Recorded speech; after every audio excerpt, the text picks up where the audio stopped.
Please make the stage the wonderful Daniel Walker!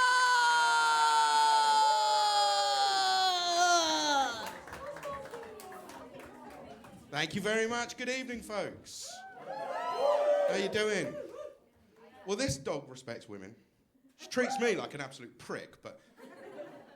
Well, welcome to the world's most weird and fucked up ventriloquism act. You ready? Don't the fucking dog. Anyway, making her talk's all well and good, but the police have said I'm not allowed to stick my hand up her arse anymore. Anyway, as you can see, I can't.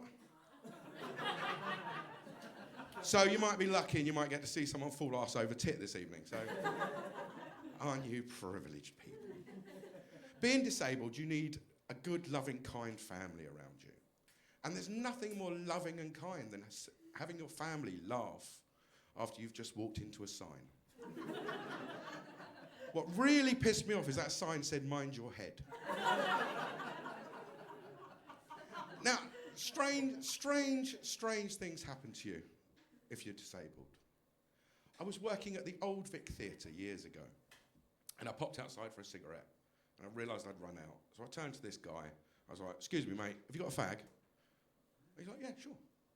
My mate is absolutely pissing himself laughing. I'm like, "What is wrong with you?" He's like, "You've just pounced a fag off Kevin Spacey."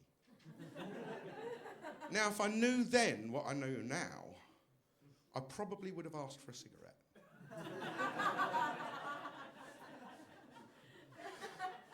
Anyway, I'm single, and it's difficult as a blind person trying to meet someone. I've got a little tiny bit of sight, but it doesn't help. You all right back there?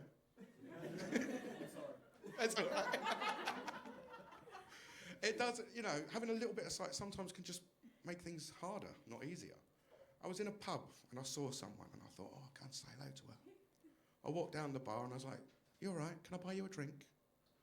A mate of mine come up and tapped me on the shoulder. He's like, "Dan, you're talking to a fucking mirror." Now, let me talk to you about something very serious for a second. Isn't it ironic that men find talking about erectile dysfunction really, really hard? Now, Viagra's fantastic.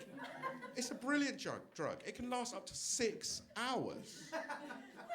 Imagine having sex for 6 hours. I got bored after about 2. I had to go and make a snack. At least I had somewhere to put my donut. Anyway, does anybody know anything about astrology? Yeah?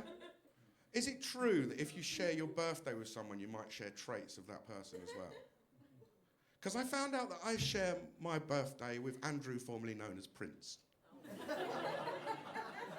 Now, being an overprivileged twat, I'm fine with that. But how the fuck am I going to chase those little bastards around the playground?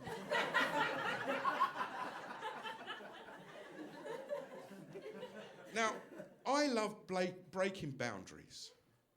Trying things I've never tried before. I wonder if that was Andrew's excuse.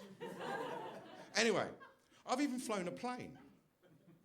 Yeah, fair enough, it pissed off a few people in New York, but what can you do? Imagine how I felt the other year when I read the lineup for Strictly Come Dancing. Chris McCausland, he's a good bloke. But I wanted to be the first blind person to fuck a Strictly professional. Now, I want to leave you with one more last little thing. And I've left the Jeffrey Epstein stuff at home. If you're walking down the street and a blind person's walking towards you and they walk into you and they're like, "I'm so sorry. I didn't mean to touch there." They're lying. Thank you very much, ladies and gents. Have a great evening.